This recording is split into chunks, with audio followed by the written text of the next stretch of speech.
Në raportin e Komisionit Evropian thuhet se Maqedonia nuk ka ndërmarrë hapa konkret për përmbushjen e detyrimeve në rrugën e saj drejt BE-s, veçanërisht për përfshirjen e bullgarëve në kushtetutë, siç parashihet nga marrëveshja për fqinjësi të mirë.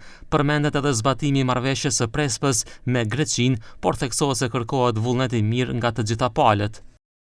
Maqedonia e Veriut gjatë vitit të kaluar nuk ka ndërmarrë hapa vendimtar për përparim në negociatat e antarësimit dhe ende nuk i ka miratuar ndryshimet kushtetuese, përfshirë edhe shtimin në kushtetutë të qytetarëve që janë pjesë e kombeve tjera, siç janë bullgarët, sipas konkluzioneve të Korriku 2022. Marrëveshjet bilaterale me vendet fqinje, përfshirë atë të Prespës me Greqinë dhe atë për fqinjësi të mirë me Bullgarinë, kërkojnë besim nga të gjitha palët.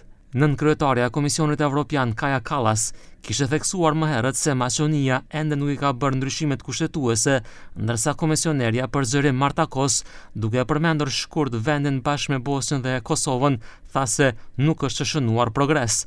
No real progress was observed in the last year for North Macedonia, Bosnia and Herzegovina and Kosovo, and the reasons are different. The Commission will continue supporting them in their work towards the EU. Në raport thuhet gjithashtu se vendi ka vazhduar të punojë në udhërrëfyesit për sundimin e ligjit, reformat në administratën publike dhe funksionimin e institucioneve demokratike, si dhe në planin e veprimit për mbrojtjen e pakicave. Megjithatë, edhe në këtë raport shprehet shqetësim për mbrojtjen e pavarësisë së gjyqësorit dhe luftën kundër korrupsionit.